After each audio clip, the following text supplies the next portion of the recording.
Well, good evening, everyone. Welcome. Thanks so much to all of you, students, faculty, staff, alumni, and community members for joining us tonight. My name is Arik Burakovsky, and I serve as Associate Director of the newly established Center for Expanding Viewpoints in Higher Education here at Tufts University.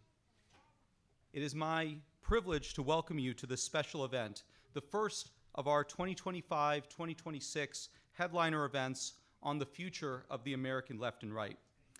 Before we begin, I have just a few housekeeping notes to help us create a more focused atmosphere.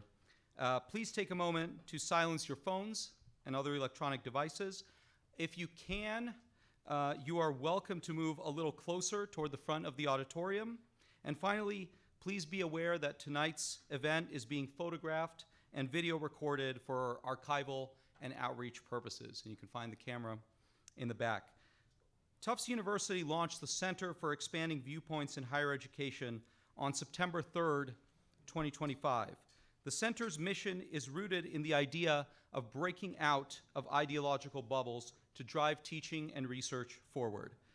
We believe that universities should equip students not only with analytical tools, but also with the capacity to engage across ideological, religious, and cultural differences, to advance mature citizenship, and to address controversial public affairs and policy issues with depth, humility, and courage.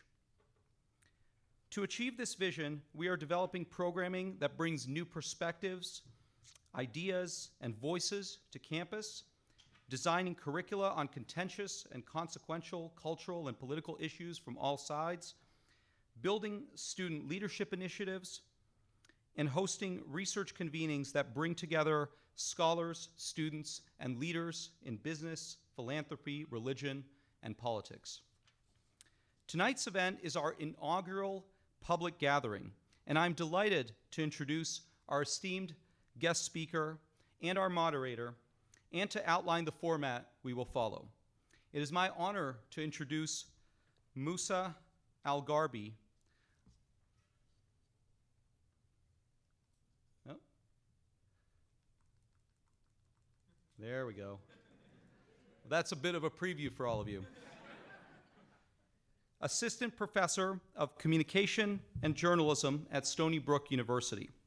Professor al-Gharbi is both a rigorous sociologist and a prolific public intellectual whose work explores how people talk about, think about, and produce a shared understanding of contested social phenomena like race, inequality, social movements, policing, national security, and US politics broadly. He joins us tonight to engage with an important question. How can a society that celebrates equality keep producing deeper inequality?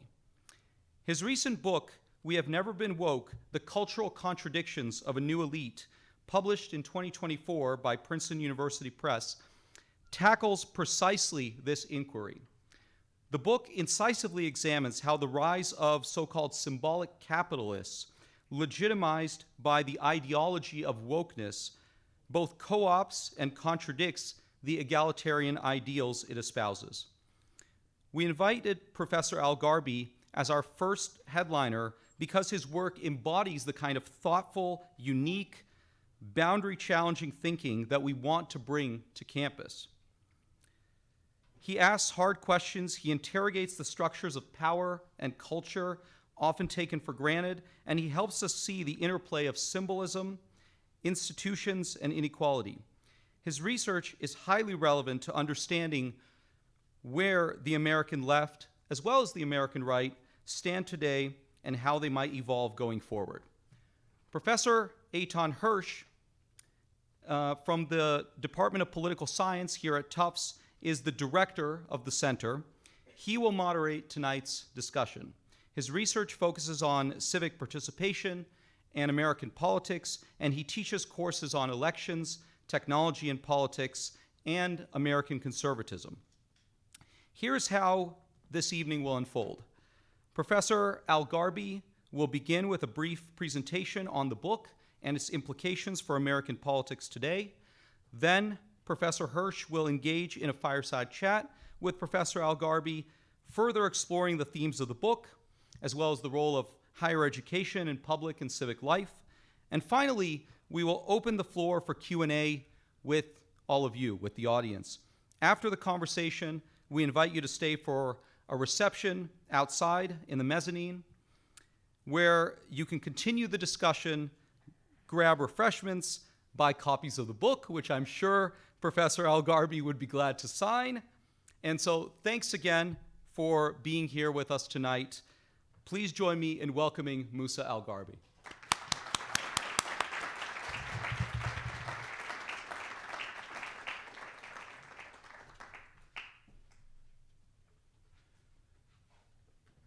Thanks for coming out, everybody. My biggest fear when I'm going downstairs is I'm just going to tumble down the stairs in front of everybody, and I didn't do that. Okay, so I'll talk today. I'll start by talking a little bit about my book, as was mentioned. My book is called We Have Never Been Woke. I'll start by saying who's the we, and we have never been woke. The book is really about this constellation of elites that I call symbolic capitalists. Symbolic capitalists are people who make a living based on what they know, who they know, and how they're known. They're people who, they don't provide physical goods and services to people. Instead, they make their living by manipulating symbols and rhetoric and ideas and data and things like that. Fields like consulting or finance or law or HR, media, entertainment, these are all examples of symbolic professions. The people who work in them are overwhelmingly symbolic capitalists. I'm a symbolic capitalist in two senses. I'm a journalist and I'm an academic. I'm pulling double duty here. Most of the folks in the room are either currently symbolic capitalists or people who are aspiring to be. About 90% of college students go on to work, college graduates go on to work in the symbolic professions after they graduate. And so there are a number of things that are really interesting about symbolic capitalists as a group. For one, we tend to take symbols very seriously. Our lives and our livelihood are oriented around manipulating symbols. So they're important to us. We take them seriously to a degree that other people don't. So sometimes we see a lot at stake in symbolic struggles that other people do not see. That's one of the ways in which we're different. Another way in which we're different is that a lot of our professions define themselves in terms of altruism and the common good. So for instance, as a journalist, I'm supposed to speak truth to power. I'm supposed to be a voice for the voiceless. As an academic, I'm supposed to follow the truth wherever it leads and to tell the truth without regards to anyone else's political interests, their financial interests, and so on. Most of our professions are designed this way. They were justified from the beginning. Like if you look at symbolic capitalists compared to other workers, we tend to get paid more than most other workers. We tend to have a lot more autonomy than most other workers in terms of how we spend our time, what we work on, how we work on it. We don't have bosses lording over us in the same way as other workers do. So we have a lot more autonomy, we have a lot more prestige, we have a lot more pay. And from the beginning of a lot of our professions in their recognizably modern form, we said the reason why we should have this pay and this prestige and this autonomy is because it will better empower us to help everyone in society, including and especially the least among us. We don't have this pay for our own sake and this autonomy and this prestige. No. We're concerned about everyone, including and especially the least among us. So these claims to altruism and serving the common good have, from the beginning of our professions, been bound up with our bids for power, status, resources, and opportunities. If you look at the contemporary landscape today, at who in America is most likely to self-identify as an anti-racist, as a feminist, as an environmentalist, as an ally to LGBTQ people, it's us. In terms of our political alignments, we overwhelmingly identify as liberal, left, progressive, just anything basically that doesn't signal right wing. And then in terms of our political alignments, we're overwhelmingly and increasingly aligned with the Democratic Party in the United States and in other countries associated with other left-leaning parties. So for instance, in the UK, associated with Labour, and so on and so forth. And the fact that we understand our mission and that we think of ourselves as progressives and as aligned with helping the little guy, and our professions are defined in terms of altruism and the common good, given how we understand ourselves, you might think that as people like us gain more power and influence over society, inequalities would be shrinking, long-standing social problems would get fixed. You'd see growing trust in institutions because of all the good work that we're doing. But that's not what's happened. So what I show in the book is that starting in the period between the two world wars and accelerating a lot after the 1960s, there were these big changes to the global economy that radically increased the influence that symbolic capitalists have over society. Compared to other workers, our pay was always more, but if you look at how much we earn compared to other workers, the gaps between us and everyone else has grown significantly. We've gained more influence over public policy and policymaking and politics.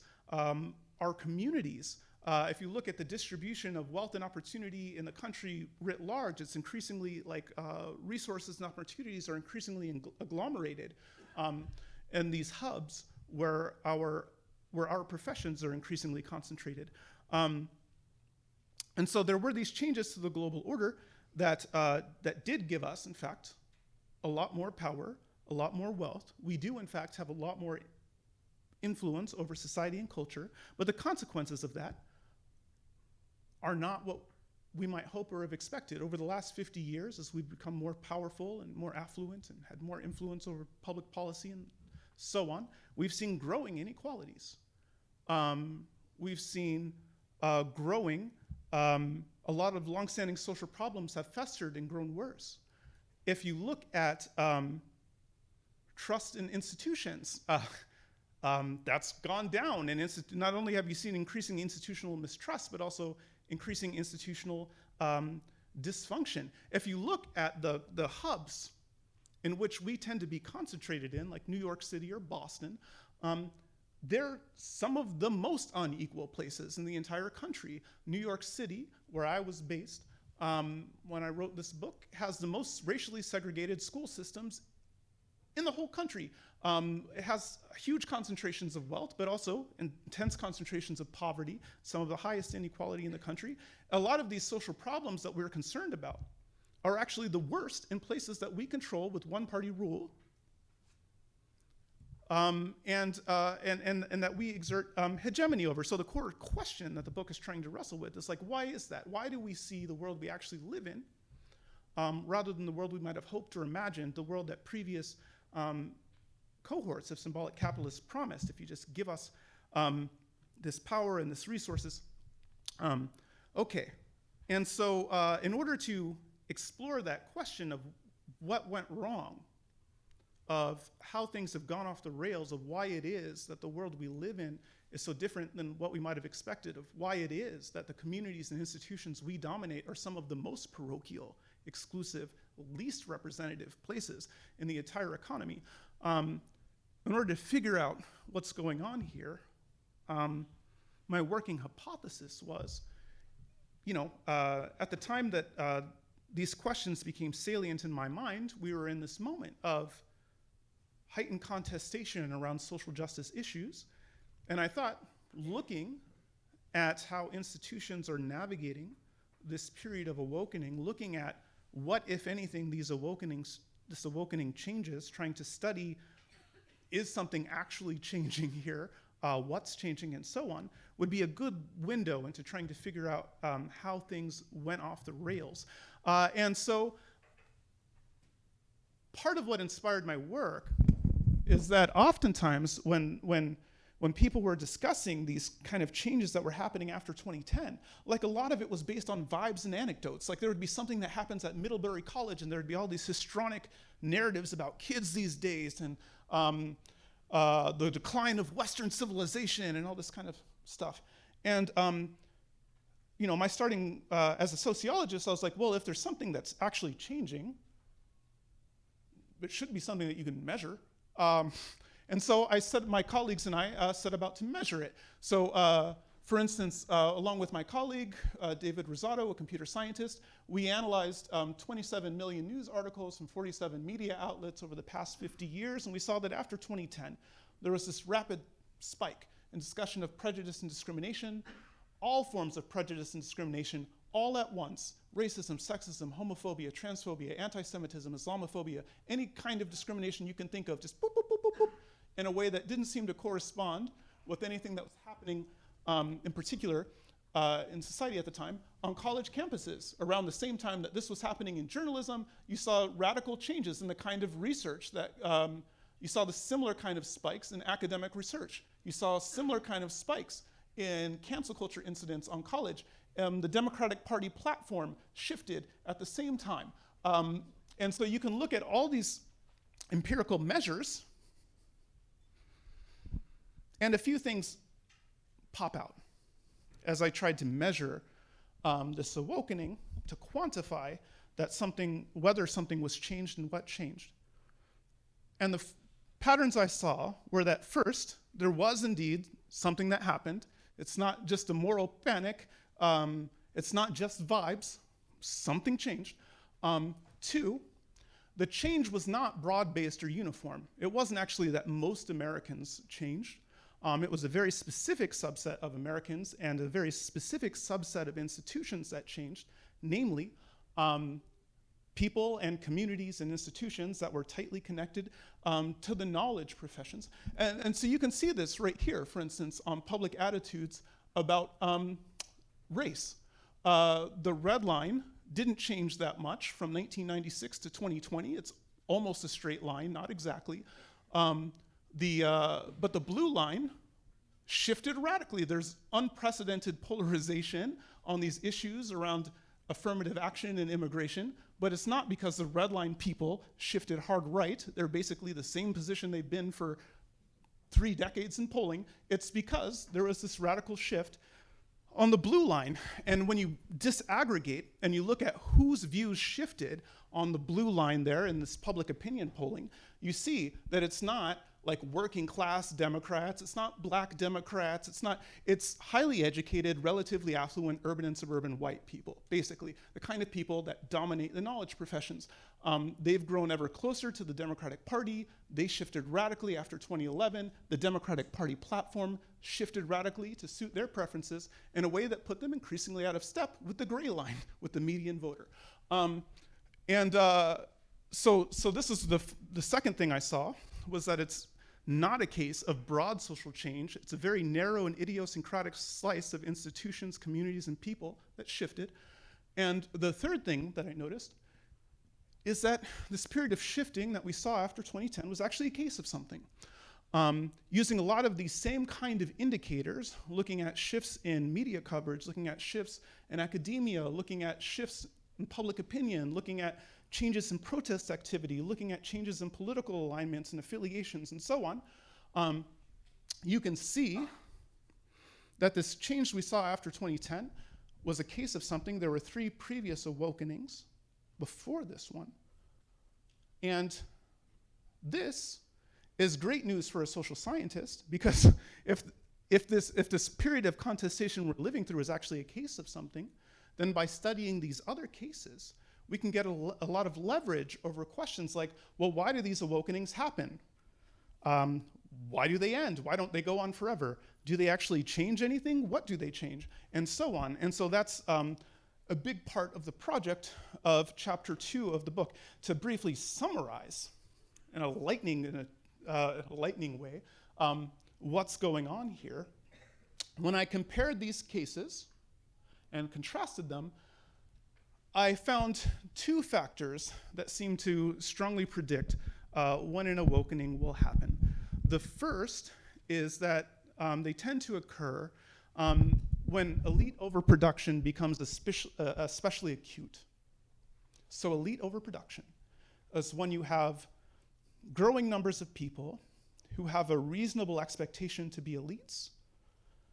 They've grown up their whole life expecting a certain lifestyle, taking it for granted. They did all the right things. They got good grades, they did extracurriculars, they got into school, they went to the right schools and majored in the right things, and they were expecting a 6-figure salary and to be able to buy a house and get a steady job and get married, all this kind of stuff. Live a nice upper to upper middle class lifestyle, and then it turns out that this life that they were taking for granted their whole life, it's just not in the cards for them, or in any case, it's really uncertain if they're going to be able to live this life they took for granted. When growing numbers of elites and elite aspirants find themselves in this position, what they tend to do is indict the social order that they think failed them, and tear down some of the existing elites to make room for themselves, tear down some of their competitors to make room for themselves. That's why cancellation is an important part of a lot of these things.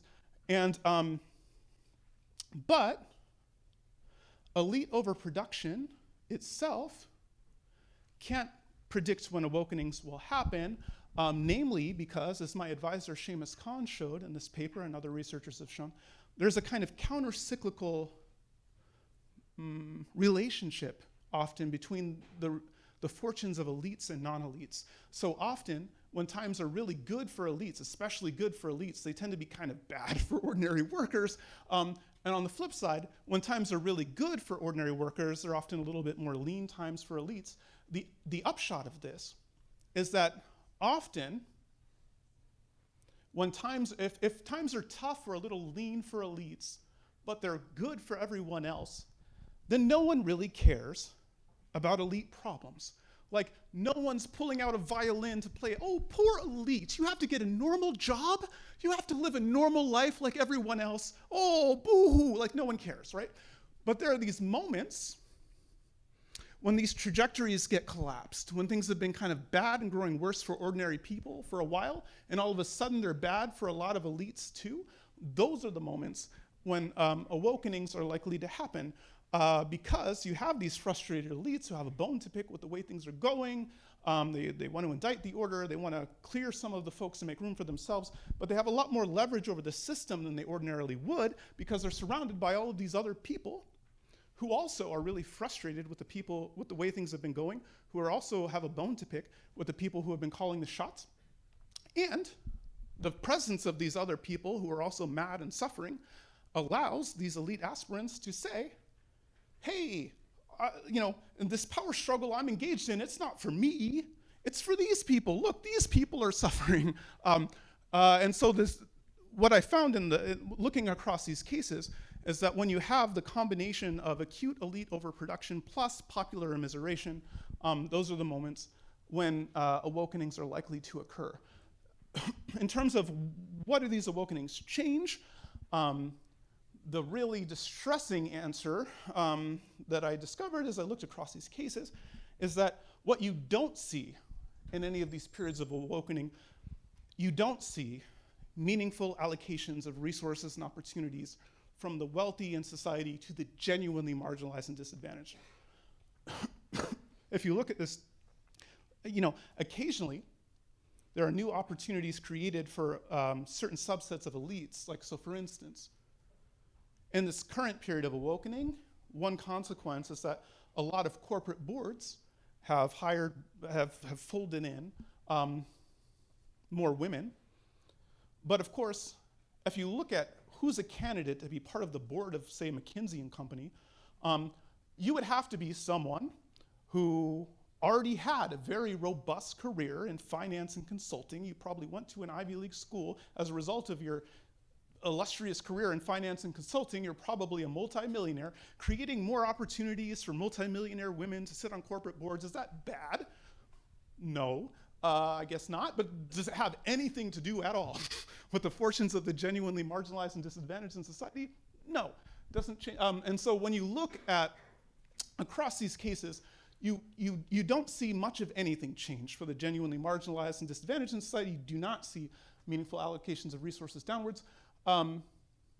You might think, well, okay, so this activism and so on, maybe it doesn't create a lot of opportunities and resources for the genuinely marginalized and disadvantaged, but all this work on anti-racism and feminism and stuff like this, it shifts public perceptions, right? It kind of broadens the Overton window and all of this kind of stuff.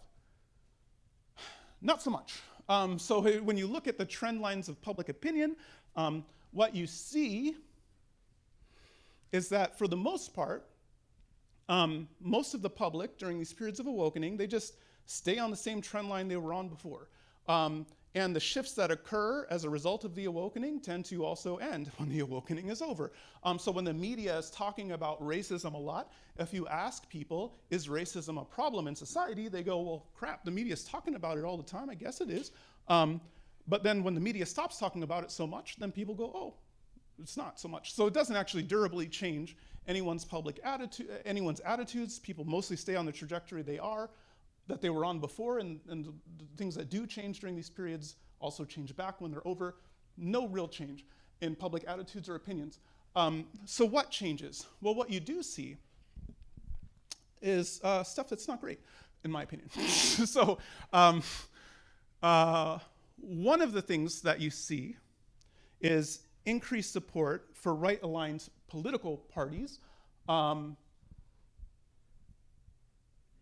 And this backlash, this kind of the gains that the political right often sees in the aftermath of these awakenings, we often like to interpret it as a backlash to women and minorities and poor people made all of these gains as a result of our actions, and now the right, these privileged, cisgender, heterosexual, wealthy white people are trying to protect their privilege and push back.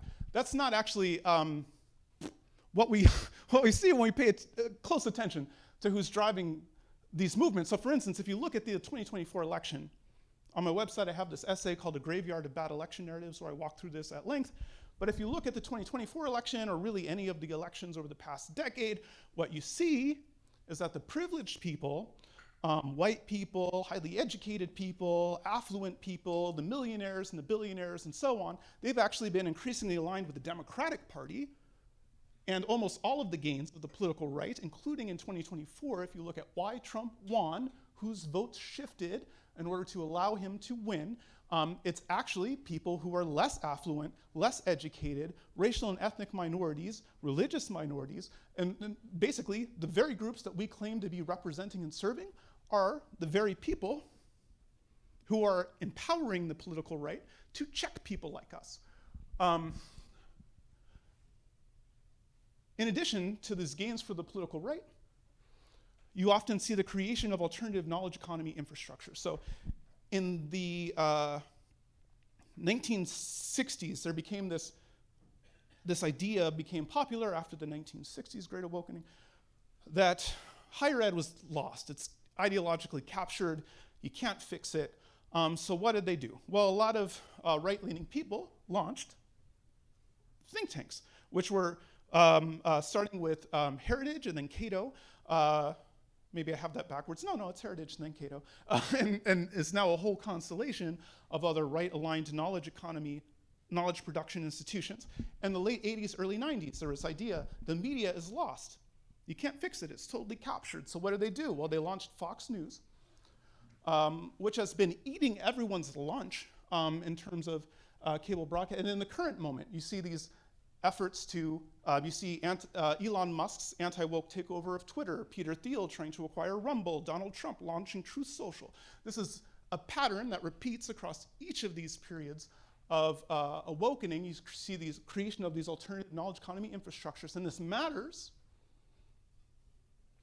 because the way that these institutions build and maintain their audience, they have an existential stake in trying to foment the culture wars and sow mistrust in mainstream institutions. If you watch Fox News, you will hear all day, every day, the media is lying to you, they don't respect you, you can't trust them.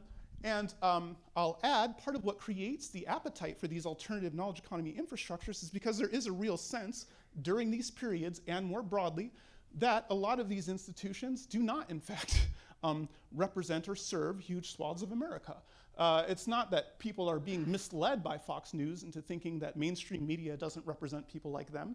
It's true, and it's true for growing swaths of America, including and especially during these periods, and that create the market and opportunity for the creation of these alternative knowledge economy infrastructures. And then finally, you see durably reduced trust in institutions like higher ed, in the media, and so on. This happens after each of the Awokenings, and it's happening right now. Okay, I already mentioned this point, that the people driving the backlash are the very people that we say we want to represent and serve. Okay, so why? Why are these folks empowering our adversaries? Well,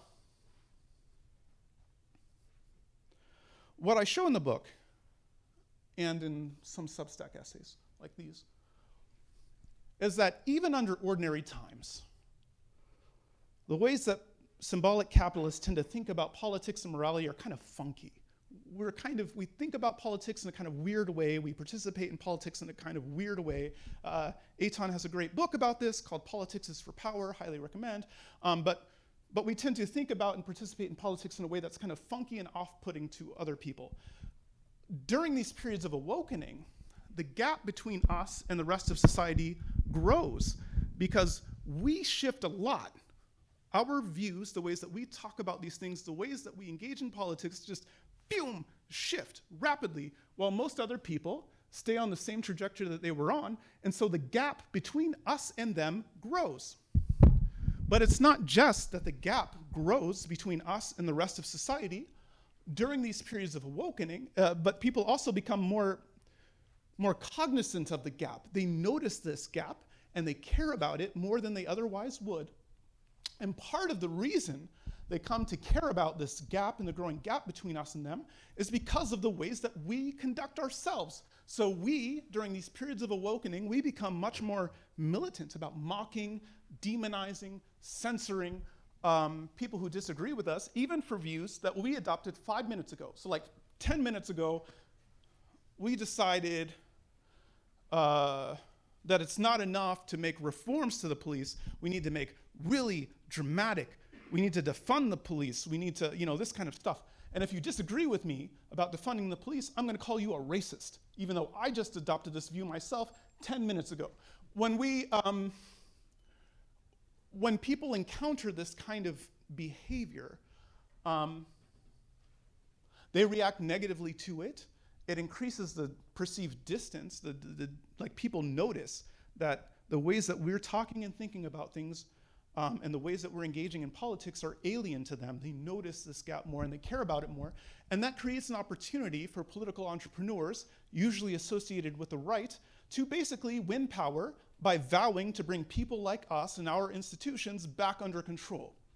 And you see this right now. This is exactly the line that Ron DeSantis, Christopher Rufo, Donald Trump, this is literally what they're campaigning on, is that people like us are out of control, they're gonna bring us back under control, they're gonna return our institutions to their correct purpose, and so on and so forth.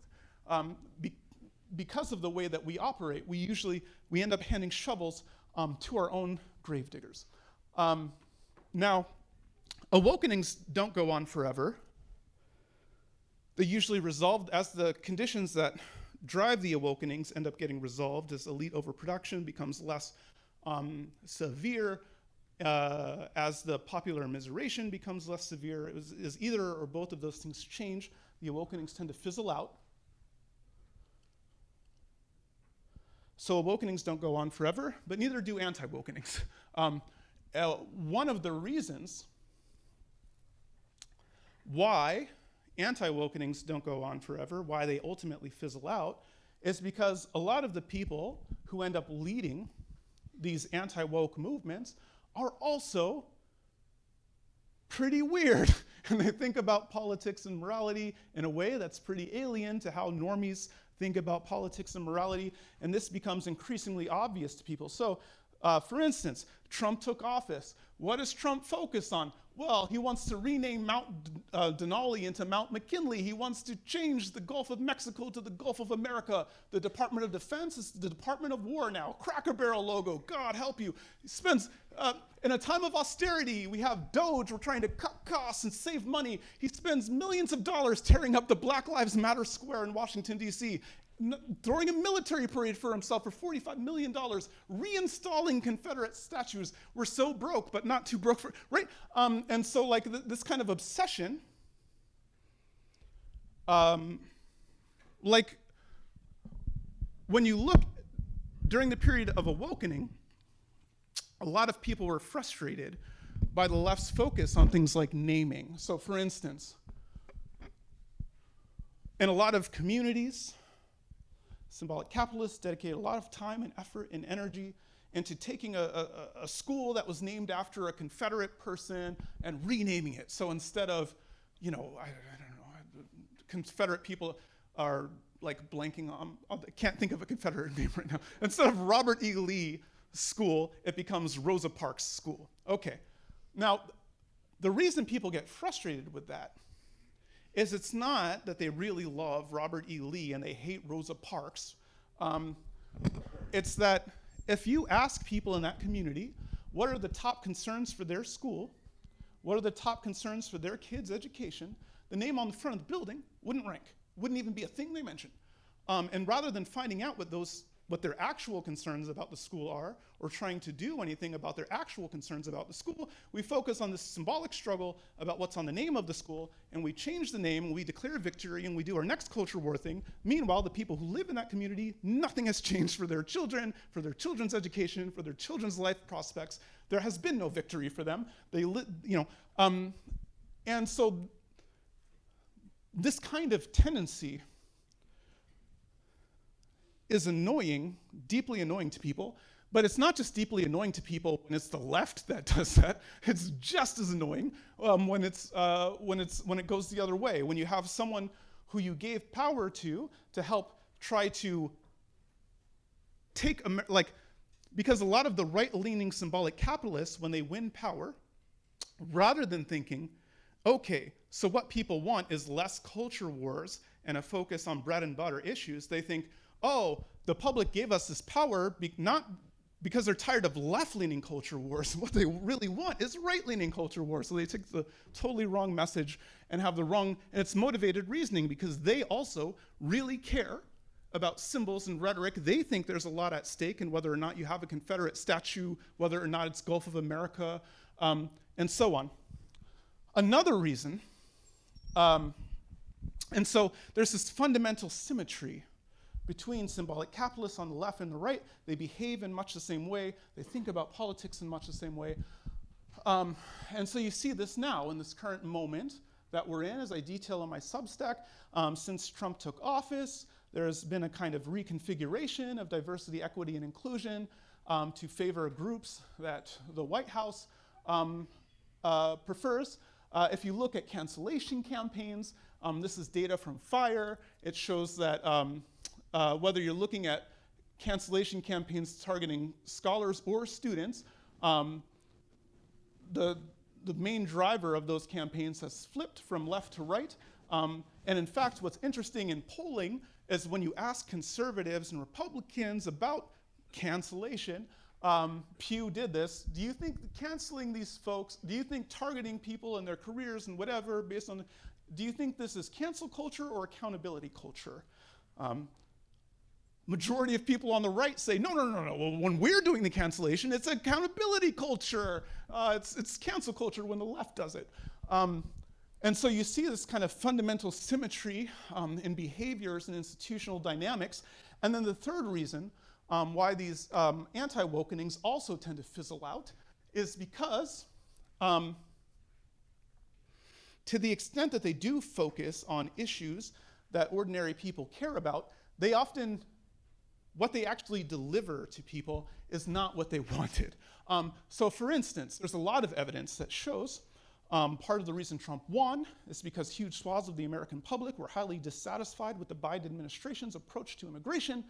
But if what you can see in the public polling data though, is that what most Americans wanted was to kind of fix the weirdness of our immigration system, like it's really janky and convoluted, to better enforce the existing laws that we have, and things like this. If that's what they want, is a better enforcement of existing laws and an improvement of our Byzantine whatever, and what they get are unidentified law enforcement stuffing people into unmarked cars and shaking down ordinary citizens who are not posing a threat to anyone as they go about their ordinary lives, then they often respond to that negatively. And so you can see this in the polling. Since Trump has really ramped up the ICE stuff. Support for him on immigration has tanked. Now, it's still his strongest issue relative to the economy, trade, or inflation, and so on. But he's underwater, and he's underwater. You can see right there when he really started ramping up the operations in LA and stuff, cratered. Now, one of the things that's helping him right now is that elections are always compared to who, and even though a lot of people are dissatisfied with the Trump administration right now, they don't necessarily like the Democrats either. So even though Trump is underwater on immigration, if you ask, who do you trust more on immigration, they still say they trust the Republicans significantly more than the Democrats.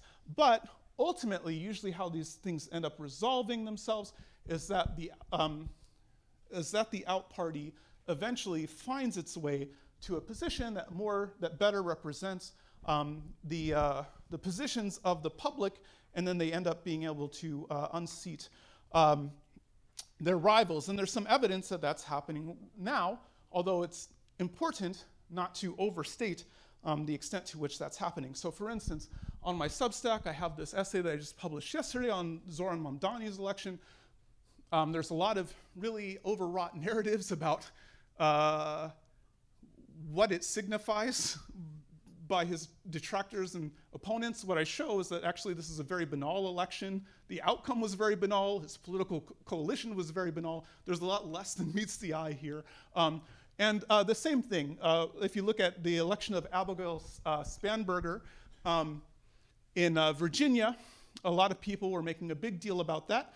But what I show is you can go all the way back to 76. Every time there's a change of party in the White House, the governor of the next year when they have the election for Virginia, that seat goes to the opposite party every single time. If you didn't know anything else about the election other than there was a change of party in the White House and the Republicans were sitting in the White House, you could predict with 100% accuracy that the person who ended up in that seat would be a Democrat. There's, and the same, if you look at midterms, anytime there's a change of party in the White House, that party tends to lose seats in the House, and often the Senate is a wash. The only time when there was a change of party in the White House and they didn't lose seats in their inaugural midterms was FDR, right after he was elected to fix the Great Depression and economic indicators were going up, and then George Bush for the election that happened 2 months after 9/11. Every other case, it didn't matter what the issues were, it didn't matter whether the president was popular or unpopular, it didn't matter any of that. None of this stuff that we use to explain elections seems to matter because you get the same kind of outcome. So what you would expect to see in the midterms is that the Republicans will lose seats in the House, the Senate's kind of a toss-up. When that happens, you'll see all of these overwrought narratives about what this signifies for American politics when it's really a banal outcome that you see every single time there's a change of party in the White House. Okay, that's enough for me. If you want to learn more about me and my work, you can check out my website, you can check out my Substack. You should definitely buy my book if you don't have it yet. I'm happy to sign it after. Thank you. That was awesome. Hi, everybody. Do I need a microphone? Yes, just in case. Okay, first of all, welcome. Okay, got it. I'm going to do it. I think I'm going to do it. Okay, hi. Good to see all of you. Thank you for being here, Musa.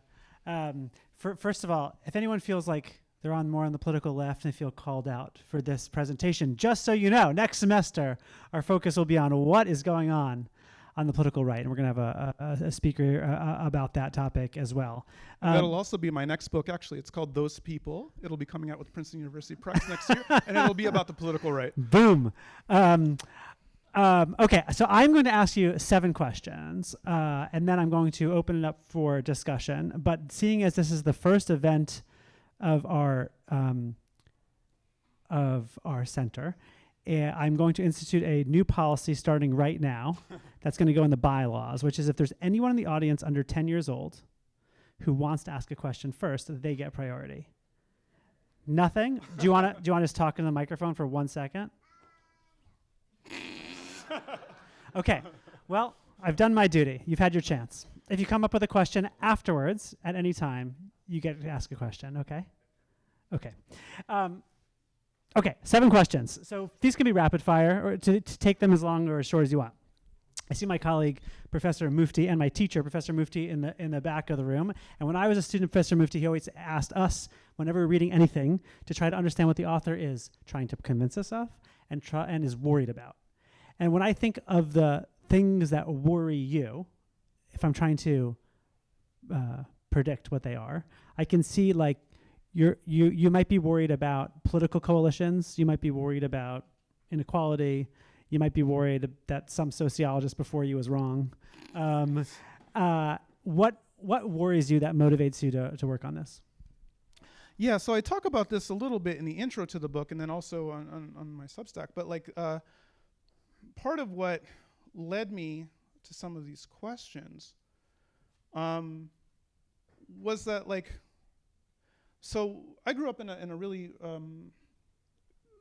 conservative town, conservative community.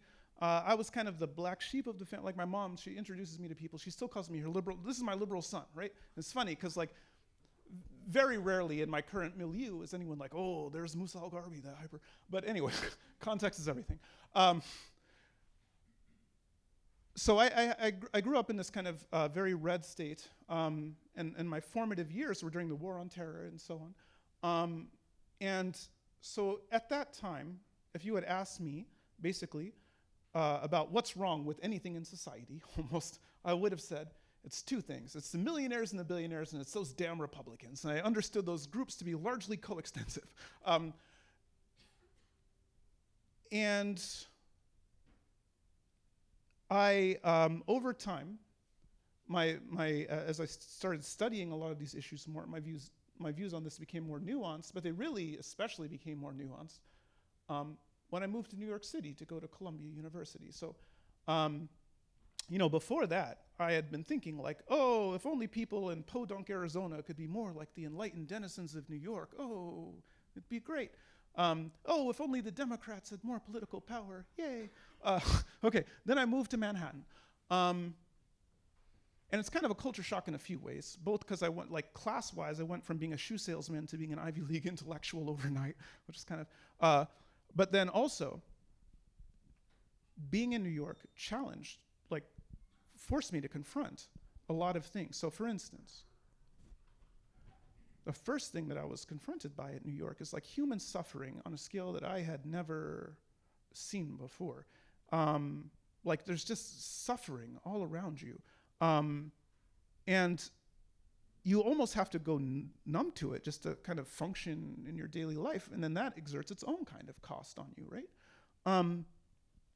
And I noticed that there's this kind of racialized caste system in New York City that everyone took for granted, that you have people from certain races and ethnicities who have all these disposable servants, boop, boop, boop, boop.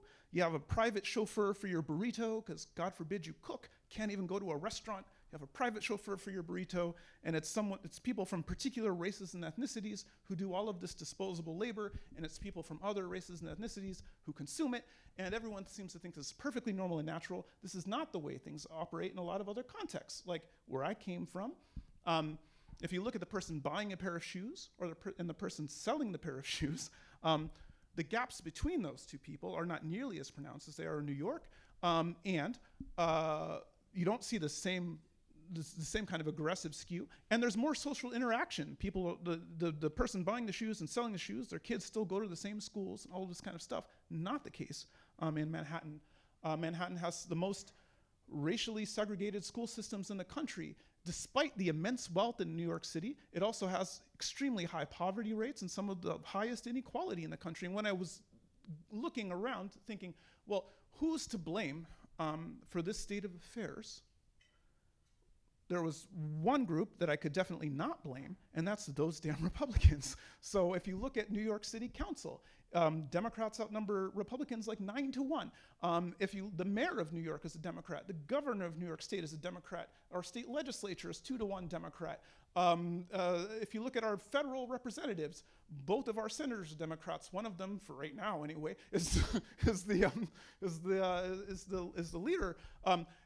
if you look at our congressional delegation to the House, 2-to-1 Democrat. So it's like there's no universe in which I could look around at the way things function in New York City and think, well, the problem is it's the 3 people on the city council, the 3 Republicans, they're the only thing standing between this being some kind of socialist utopia and the kind of highly unequal segregated. If we just get rid of these few guys who are easily outvoted anyway, then that'll fix all the problems, right? There was no way in which I could plausibly blame.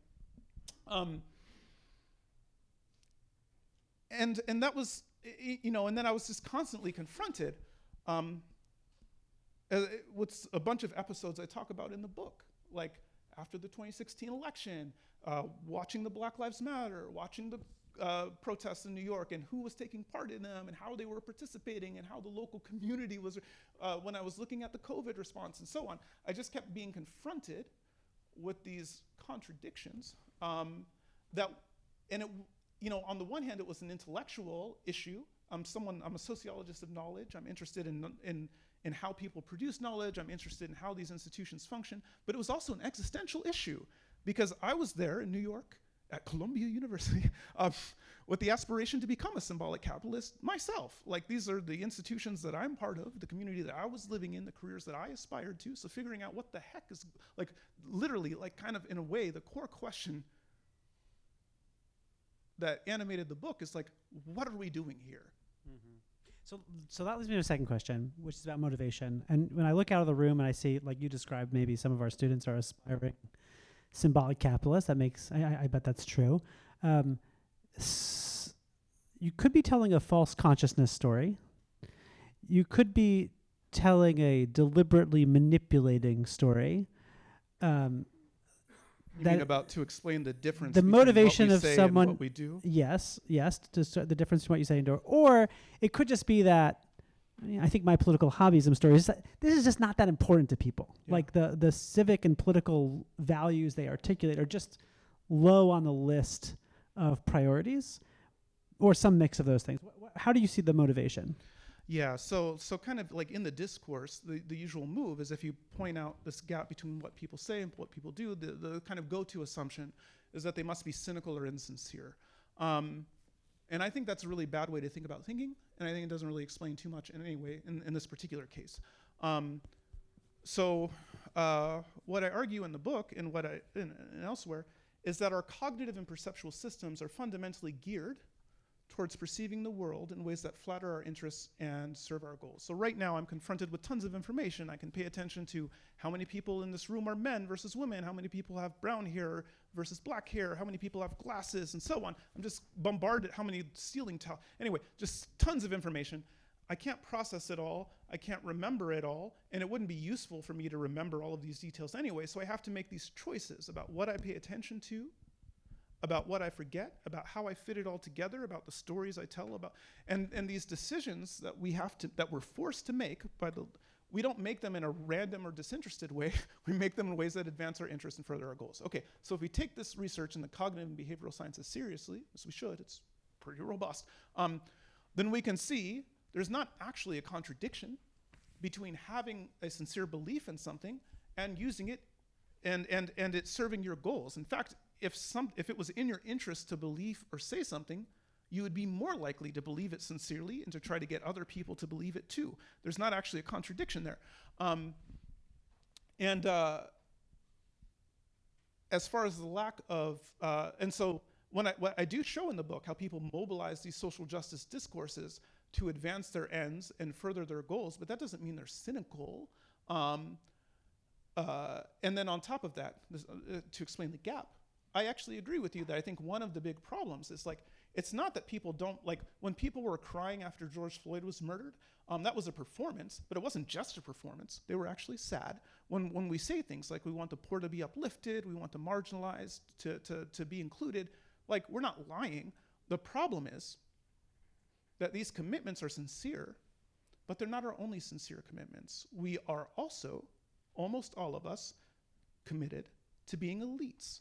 And by this I mean, we think that our views and our values and our perspectives should carry more weight than the person checking us out at Stop and Shop. We think we should have a higher standard of living than the people delivering our Amazon packages, and we want our children to reproduce our own social position and to do even better than us. And this set of commitments, this desire to be an elite, is also very sincere. And these two sets of sincere commitments are in a fundamental tension, right? You can't actually be in an egalitarian social climber. What would that even mean, right? And so what I argue in the book is that when these two sets of sincere commitments come into tension, as they often do, it's often our desire to be an elite that ends up winning out and kind of transforming how we pursue these social justice goals. So we end up mostly pursuing them in ways that don't cost anything for us or risk anything for us or require us to sacrifice anything ourselves. Mostly we want to take from other people in order to achieve these goals. But the problem, as I show in the book, and I'll stop talking, is that it's actually impossible. When you look at the role that we play in society, how wealth and power is allocated, and so on and so forth, it's actually impossible to meaningfully address a lot of these social problems just by focusing on the top 1%. I'd be happy to unpack that if you'd like, but I'll stop talking for a second. I want to continue on this train a little bit. I want to read a passage from your book that I found just incredibly self-reflective and interesting and funny, and I'll read it for everyone. And just a couple paragraphs. It also, by the way, shows this is the standards for those of you who don't regularly read social science for writing quality are generally low, and Musa's book is amazingly well written, so thank you for writing a good book to read. Here he writes this. In the introduction to this text, I highlighted that this was perhaps the first in its genre authored by an African American. Notice that I did what I did in those passages. By talking about how I'm coming to this topic with a different set of life experiences, drawing from a different set of influences, I sought to enhance my epistemic authority. I promised a type of analysis that my uniformly white predecessors had not just failed to deliver to date, but perhaps could not have delivered even if they wanted to. Meanwhile, placing myself within a black tradition of critique that runs from W.B. Du Bois through the present lent my arguments a different moral authority than if I had just instead emphasized the likewise profound influence of, say, Friedrich Nietzsche or Michel Foucault on my work. Emphasizing my blackness and the influence of black scholarship on this text also helped me neutralize in advance certain forms of tedious criticism or suspicion that a non-black author might have had to contend with. That is, I began this book by leveraging totemic capital in order to push readers to listen to me in a different way than they otherwise might. In the process of making these moves, I also collapsed my more complex ethnic background into a simpler identification, black. My father is black, descendant of American slaves. My mother, however, is white. Of course, I could offer justifications for why I typically identify simply as black rather than as biracial or mixed. People in my position are always able to offer compelling narratives for why this identity claim that is most advantageous for them to adopt is also the more authentic. You go on a couple of sentences later. The omitted reality in my case, and the case of most other black symbolic capitalists, is that although, statistically speaking, it's unambiguously an advantage to be multiracial or an immigrant black person in the United States, as compared with being a non-immigrant monoracial black American, it's nonetheless more useful in most contexts to identify simply as black than to be more specific about one's background. An implicit awareness of these realities is certainly a factor of our identification. If it were more useful to identify explicitly as biracial, I suspect my intuitions about the most authentic means of self-identification would likely pull in a different direction, as would the intuitions of similarly positioned peers. I want just to reflect on that passage a bit, and I want to understand, your previous answers sort of spoke to this, but is it just that we're very complicated, or are we playing a game, or is there anything wrong with what the way when you wrote that passage? Do you feel a sense of guilt, complexity? This is just the way the world works. How do you think about it? Well, so yeah, one of the interesting aspects of this book is that it is itself a product of a lot of the things it criticizes. So I actually spend a lot of time in the book pushing back against the idea that,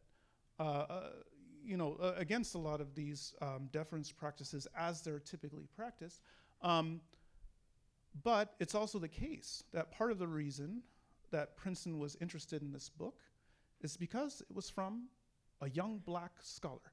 And if I had written this exact same book and submitted it to Princeton University Press, but I was a cisgender, heterosexual, white person, especially if I had any hint of conservatism or evangelical Christianity or anything like that about me, it's likely that the book would have been, probably wouldn't have been published at all. It would have been viewed as too risky. And to the extent that it was published, it would be subjected to sensitivity readers and all of this, and people would react to the book in a different way. Part of the reason I was able to make these arguments and go pew, pew, pew, and not be like heavily edited is because I'm a black Muslim who writes for The Guardian and so on. So the book is itself a product of many of the cultural trends it critiques. Similarly, I critique the use of credentials and elite credentials especially to decide who's worth listening to or taking seriously. But it's also the case that part of the reason but I also targeted Princeton University Press, right? I didn't publish this with the University of Kansas Press. I targeted Princeton and Harvard and so on.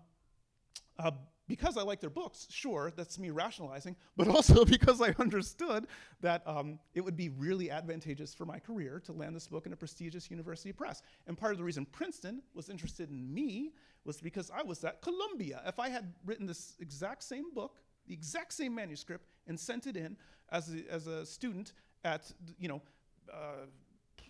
University of North Dakota, it probably would have just ended up in the wastebasket. There certainly wouldn't have been a competitive auction for the rights to the book and so on. And so there's many respects in which the book is critiquing a lot of these things, but it is itself a living embodiment of these things. And rather than ignoring that or denying that, I thought it was really important to put that in the book, to just highlight that for people. Now, why is this a problem? This is a problem for two reasons. First, we have this big problem of what you might call unrepresentative representatives. And I first became sensitized to this problem when I was doing work on national security and foreign policy. That's how I cut my teeth, actually. It was on national security, foreign policy stuff.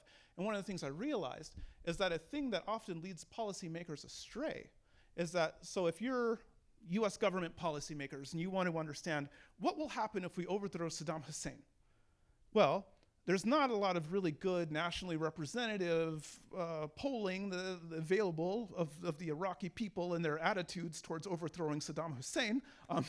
And it's tough to just go and interview a broad array of stakeholders in Iraq to find out that answer. So what they often do is they look at other folks who are in America or readily accessible to them and ask them, hey, what do you think about Saddam Hussein?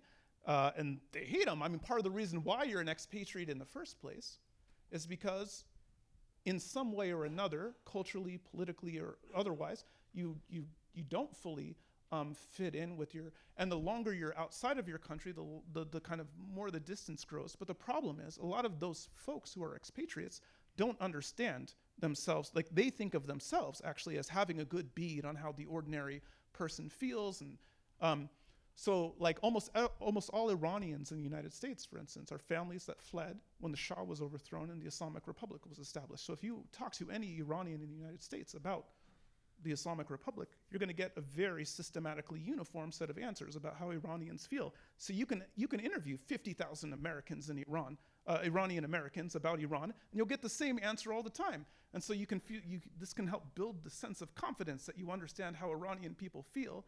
But what you miss is that the entire pool of people you're interviewing are just systematically unrepresentative of the actual population you're interested in.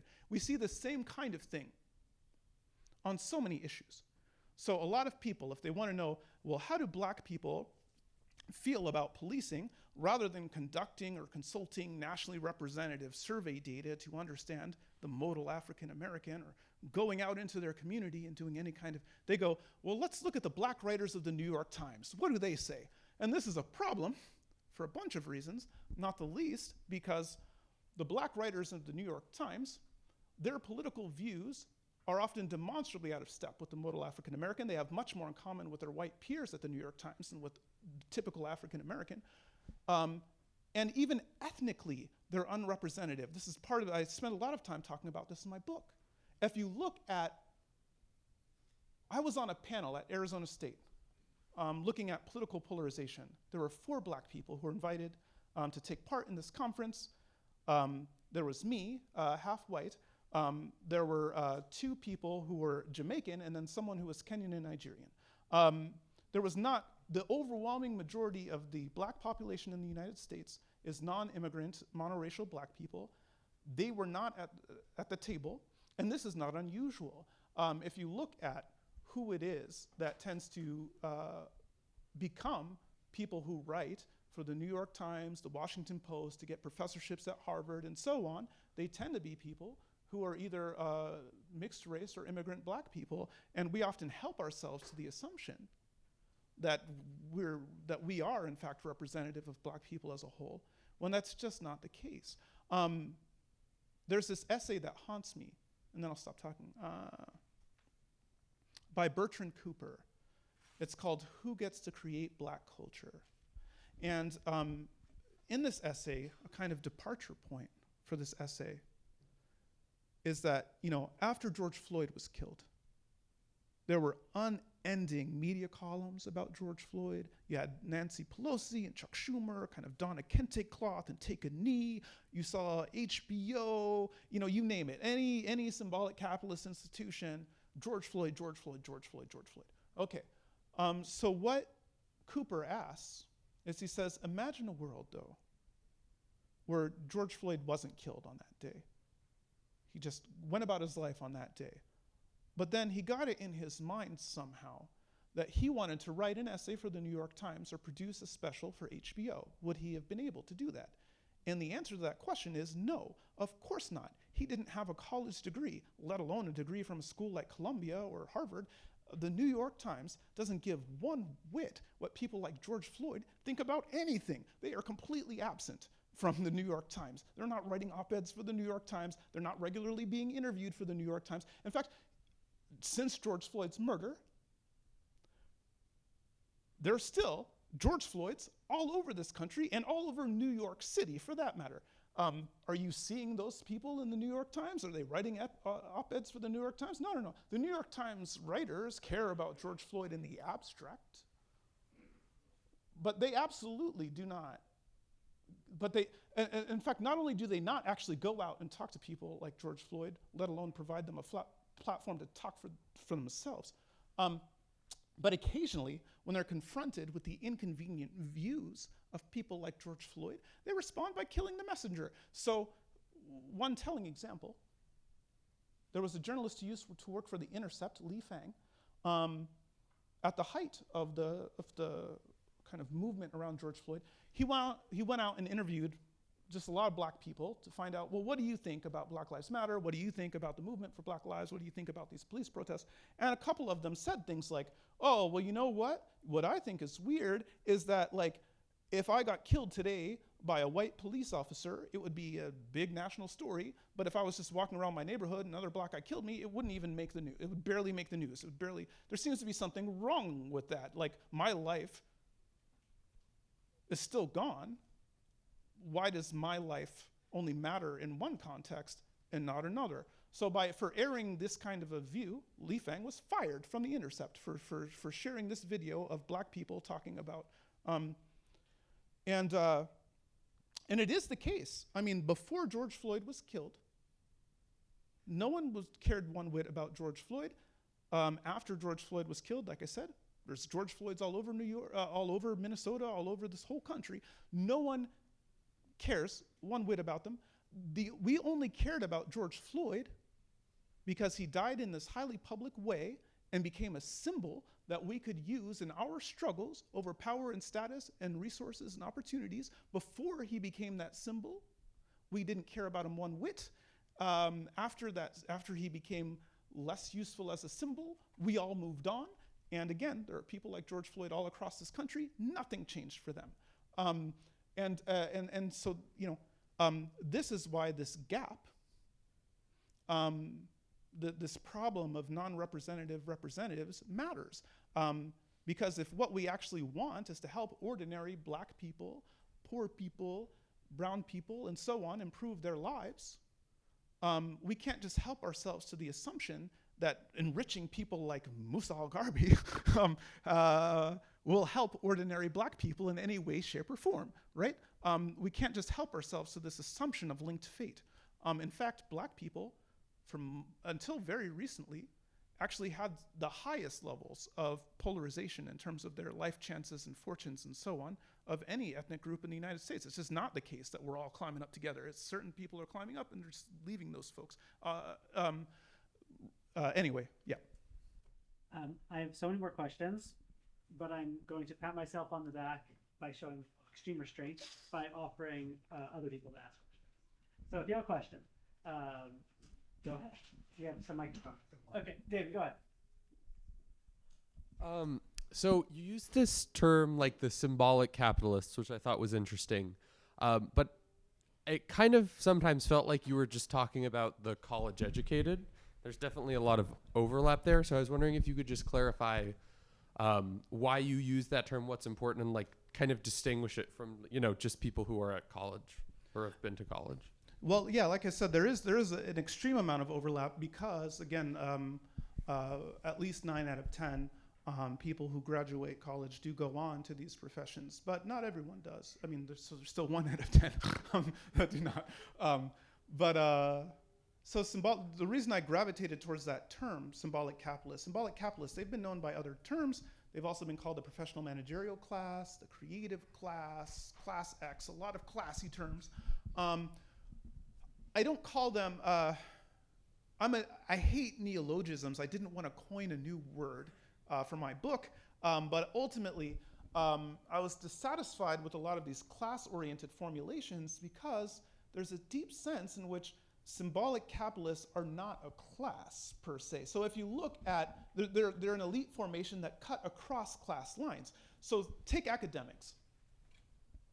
If you think about an academic who works at, I'll just say University of North Dakota because it's in my brain, and a professor who works at Harvard, they have very different salaries, very different prestige, very different life prospects. And then even if you look within an institution, so just zoom into Harvard, you have one group of people who have like a lot of pay, a lot of autonomy, a lot of prestige, think tenured professors, and you often have another group of people who are very contingent, they have a lot less autonomy, they have a lot less, and so on. Those are adjunct professors and so on.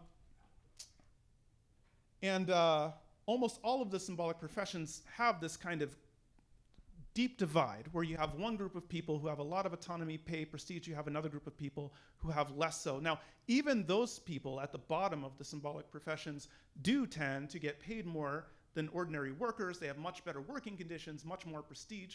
One of the reasons why people choose to stay as an adjunct rather than, like people often say, oh, you know, the money I get as an adjunct, I could make more money at Walmart. And the question's like, okay, well, why don't you go work at Walmart? And the answer to that question is because, for one, they know working at Walmart is like a real job. You have to put on a uniform, you have a boss who's micromanaging you, you probably wouldn't make that much more money, and they also hope that by serving time in one of these low-level positions, they can eventually make the leap into the upper one.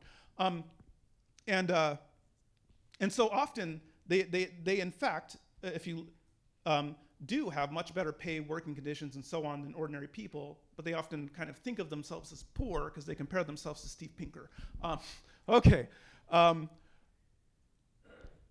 So the fact that there is this gap, though, according to traditional class analysis, what you would think is that the adjunct professor at University of North Dakota and someone like Jonathan Haidt, who's like one of the most prolific academics that you can imagine. He's like at the stratosphere of what you can even aspire to in this profession. Okay, so you would expect that those two folks would have radically different politics, they'd have radically different lifestyles and social preferences and so on. That's not what you see, actually. You see across the board, they tend to have very similar tastes, very similar preferences.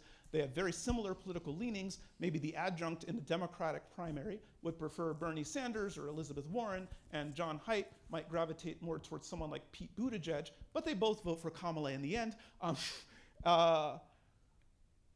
And on the flip side, you're seeing the same kind of thing happening where it used to be the case that like workers of traditional capitalist industries, so people who produce physical goods and services for people, the bosses have been aligned with the Republican Party for some time for tax breaks, deregulation, this kind of stuff. But increasingly, it's the case that the workers are also sorting to the Republican Party, including, again, growing numbers of black people, brown people, and so on. And this is unusual, according to traditional class analysis, because the workers and the bosses actually do have divergent interests around things like, say, worker pay. And so it's actually hard to explain a lot of these dynamics by appealing to traditional class analysis. And in any event, symbolic capitalists they cut across traditional class lines. So that's one of the reasons why. And then the last thing I'll say, as far as the term symbolic capitalist, the reason why I gravitated towards that specific term is there I'm drawing from Pierre Bourdieu. So Pierre Bourdieu has this notion of symbolic capital, which are the resources that people, that elites leverage to make inequality seem normal and appropriate and justified. And basically how we make a living is based on what we know, who we know, and how we're known. So we make a living basically by cultivating and leveraging symbolic capital on behalf of ourselves and other people. That's how we make a living. So that's why I went with that term, and that's also why I didn't just stick with creative class or professional managerial class. Let's collect a few questions, like maybe 2 or 3 or 4, and then we'll let Musa run with it and see if he can keep them all in memory. Yep. I'll answer shorter too, sorry. Hi, thank you for being here. I can project. My name is Faith, and I am a Fletcher student, a first-year Fletcher student, studying law and diplomacy. And my question is about, there was a slide that you had that talked about when great awakenings happen and how a lot of them happened after 2010. I was curious as to why they happened, and I wanted to know if one of the reasons was because of the election of President Barack Obama and how that affected, or if that was a great awakening. And then also you talked about the underrepresented representatives, is that the correct term? And I was curious to how you see people like President Barack Obama and Kamala Harris as underrepresented representatives, because inherently they are not just black, they are black and then they also fall into that category of like elitist. Yeah. And so, yeah, I just wanted to hear your thoughts on those two things. Thank you so much. Oh, come on. This is really good. These are really good questions. Okay, so yeah, Barack Obama and Kamala is like interesting. So Kamala Harris, I'll just stick with her. One of the things that's really interesting about Kamala Harris is that, she's always had really tepid response from the black community. Like during the Democratic primary, if you looked at black voters, like she was often like 5th place or something like that among black people, like behind Joe Biden, behind Bernie Sanders, behind sometimes people like Klobuchar. People were beating Kamala Harris. She didn't really have a strong, and the Democratic Party calculation was that if you put Kamala on the ticket, it will strengthen Democrats' position with black people, with women, with black women, with Asian women, and so on. In fact, they saw declines with all of those groups between 2020 and 2024. They did worse with black women. They did worse with black people as a whole. They did worse with Asian women. They did worse with, she didn't really, in 2020 compared to 2016, that was the case. And then if you extend to 2024, they saw continued losses with most of those groups as well. And so like, there's this problem in the democratic decision-making structure where they think, like a lot of people took the wrong lessons from Barack Obama's victory. The reason Barack Obama was able to inspire a lot of black people to go to the ballot and to vote for him at such high levels wasn't just because he was someone who identified as black. It was because he had a pretty populist economic message. He wanted to help a lot of people and so on. Kamala Harris, the way she talked, the way she presented herself, the ways that she, what her policy proposals were, and all of this were just very alien to the modal black person in a way that was less the case with Obama. As far as the Awokenings, what I argue the big driver of this one was the, if you want to look at kind of when this current period of awakening began, I argue that it was after Obama was elected. It was the, really started with the global financial crisis though, and especially the kind of first big episode in this current period of awakening, I say, is the Occupy movement. This is unusual because a lot of people, when they think of Occupy, they think about it as this kind of something different from, quote, wokeness. In fact, you have people like Vivek Ramaswamy who tell these pseudo-conspiratorial stories about how multinational corporations and millionaires and billionaires basically cooked up wokeness to distract people from the broad-based, class-oriented thing that was Occupy. The problem is, Occupy was never, like, this narrative of we are the 99%, let's stick with that. Like, the idea that someone who has, who makes $200,000 a year and has $3 million in assets between their house and their cars and their 401ks and all of that kind of stuff, but is not technically in the 1%, is in the same boat as a guy working at Waffle House, and the only problem is Jeff Bezos. That is not really a meaningful, that's not a class analysis. Anyone who would put those two people in the same bucket, that's not a serious class analysis. It wasn't really class focused. And it also wasn't, if you look at who participated in Occupy, as I show in the book, it was concentrated, the Occupy protests were concentrated in knowledge economy hubs. If you look at who specifically was taking part in them, there's all these great studies about this. It was overwhelmingly people with college degrees, and the people who didn't already have college degrees were people who are currently in college. There was almost no blue-collar workers and so on taking part in Occupy. And even the way that the protests were carried out was very much like a thing that we would do. So there was this notion called the progressive stack, which was a set of rules about like who could talk and in what order based on, if you were a woman or a black person and so on. This is not the way. Like, it's not like you would go to the docks and find a bunch of people unloading freight and they go, yeah, we're getting stiffed. Yeah, man, we're gonna take it to the man. You're absolutely right. Well, what should we do? Well, the first thing we should do is create a set of arcane bureaucratic rules about who can talk and in what order based on people's descriptive identity characteristics. Yeah, like that's not a thing. Like that's the kind of thing that we do. And if an ordinary worker had managed to stumble his way into an Occupy protest movement and tried to talk, and they were like, hey, buddy, I see you're trying to talk, but I also noticed that you're a white man. And and they try to implement this thing, and then people are snapping at him after, an ordinary worker who found himself in that milieu would be looking around going, what the F are we doing here? He would leave that protest hating basically everyone around him, and he would never come back, and they might vote for the opposition. And that's basically one of the things that you do see, in fact, happening over the course of these.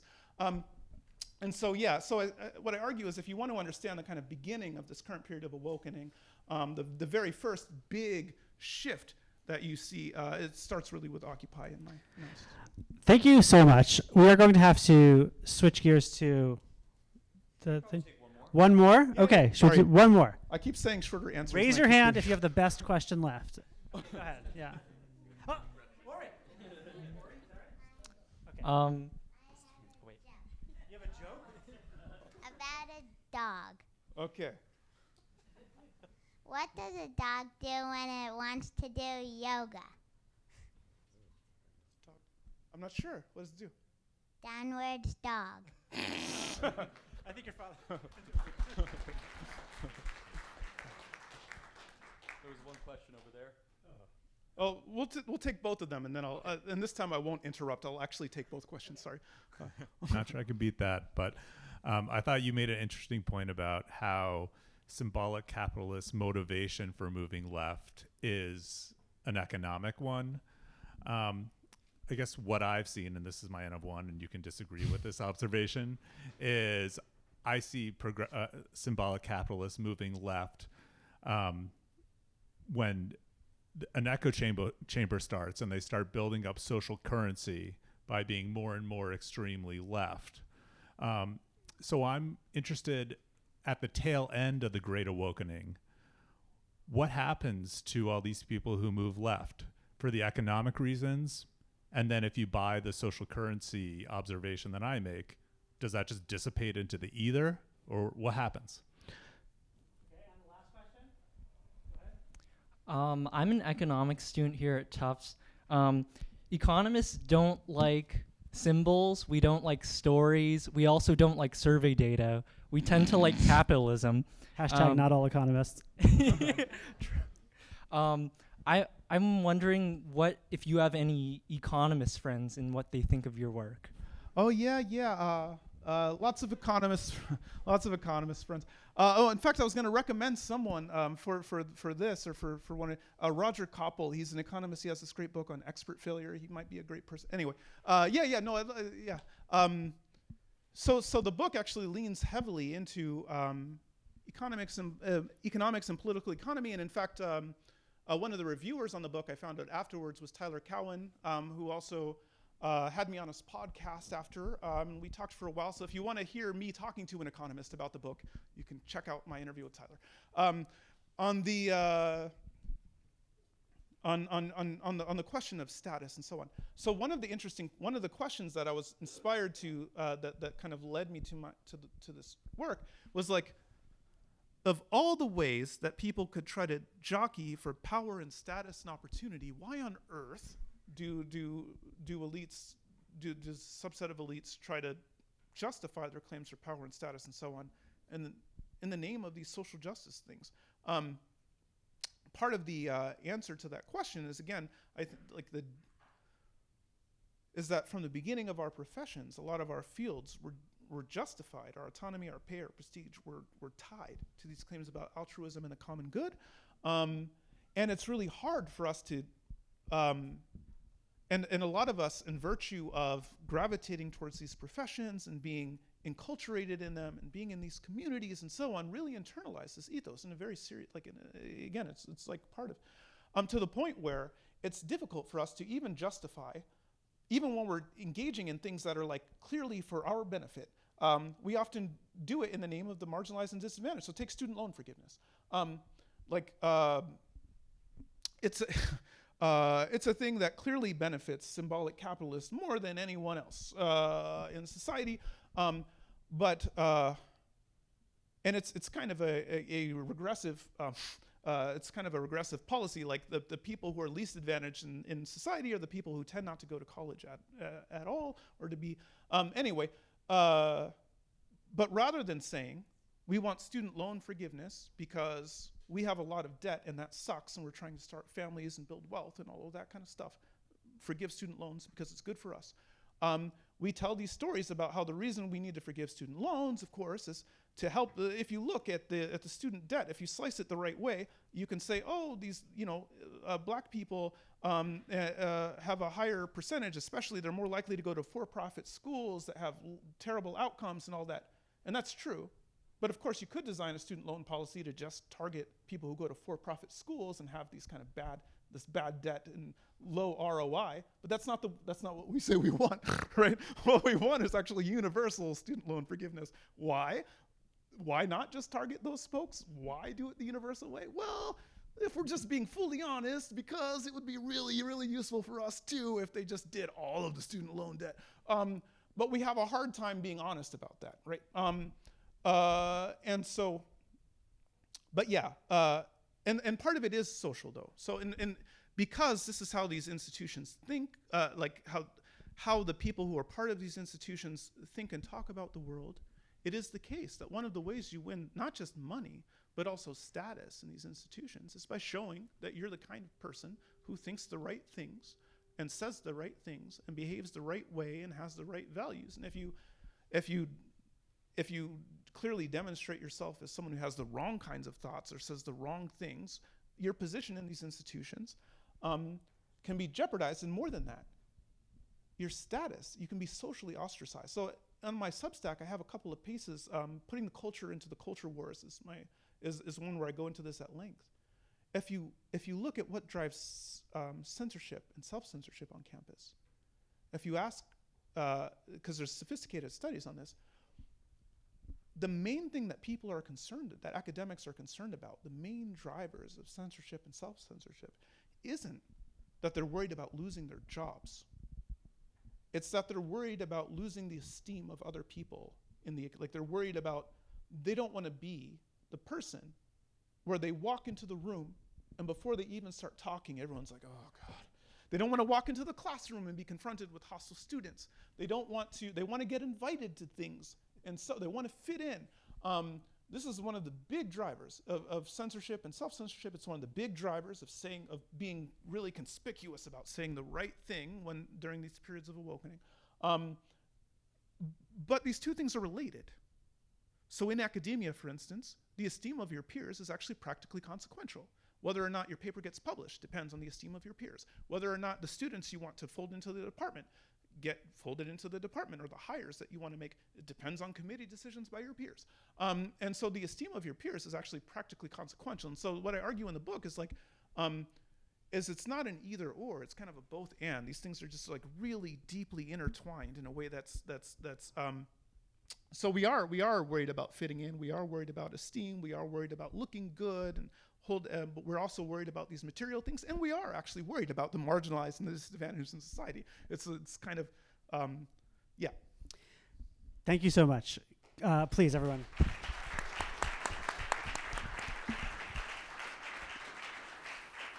Before you leave, I just want to thank you again for being here and for sharing with us. I also want to thank ARIC, if everyone can share their gratitude to ARIC for organizing this great event. Thank you. Thanks, everyone. And please join us outside for the reception.